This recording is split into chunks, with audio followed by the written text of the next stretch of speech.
2008 সালের পর বিএনপির সাথে বেইমানি করে আওয়ামী লীগের বলয়ে আশ্রয় নেয় আব্দুল মজিদ আপেল।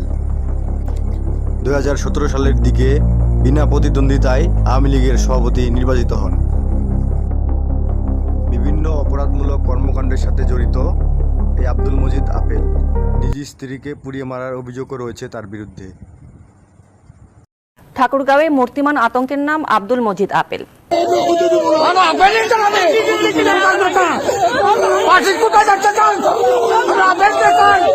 প্রার্থিতা বাতিল হলে তার দলবল নিয়ে নির্বাচন কেন্দ্রে কান্না শুরু করেন।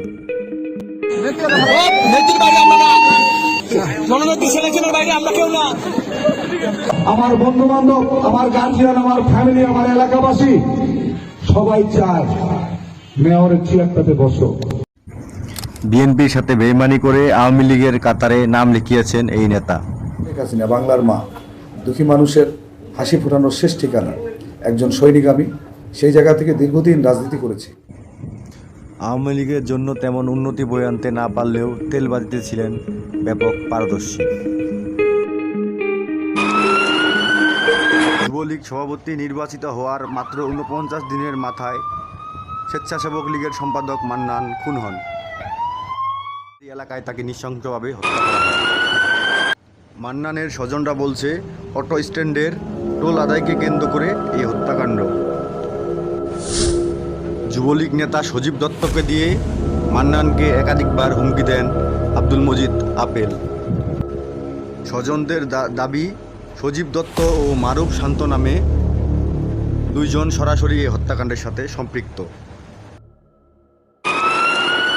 একসময় বিএনপির সক্রিয় কর্মী হিসেবে এলাকায় পরিচিত হলেও 2017 সালে জেলা যুবলীগ সভাপতির পদ বাগিয়ে নিয়ে বনে যান পুরোদস্তুর আওয়ামী লীগ।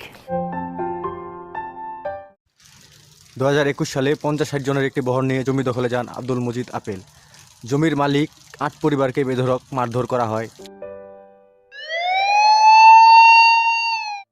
আউলিয়াপুর ইউনিয়নের কয়েকটি গ্রাম ঘুরে এসব অভিযোগ পাওয়া গেছে। অভিযুক্ত আপেলের বক্তব্য, তার বাবা এলাকার অনেককেই জমি দিয়ে গেছে, সেসব জমি সে এখন উদ্ধার করছে। আপেলের হুমকি, গুচ্ছগ্রামে চলে যাও, না হলে মেরে ফেলবো।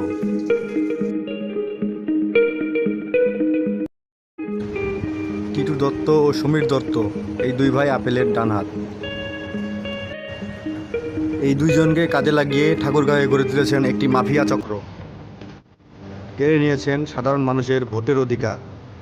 কেউ কিছু বললে হুমকি ধামকি দিয়ে তার নাগরিক অধিকার থেকে বঞ্চিত করেছেন অনেককে। আমাদের ছিল না, আমাদের ছিল না, বিএনপির ছেলেরা এখানে বিশৃঙ্খলা করতেছিল পরিবেশ ঠিক রাখার জন্য। প্রশাসনকে অভিযোগ করলাম, আমি একজন রিপোর্টার,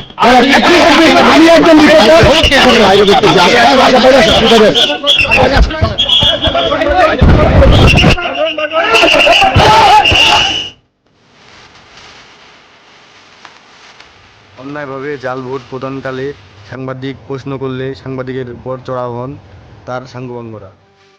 আওয়ামী লীগের এই সন্ত্রাসবাজ নেতা এখন কোথায়? তাকে যেখানেই পাবেন সেখানেই গণধোলাই দিয়ে তার অপকর্মের শাস্তি দিয়ে দিবেন।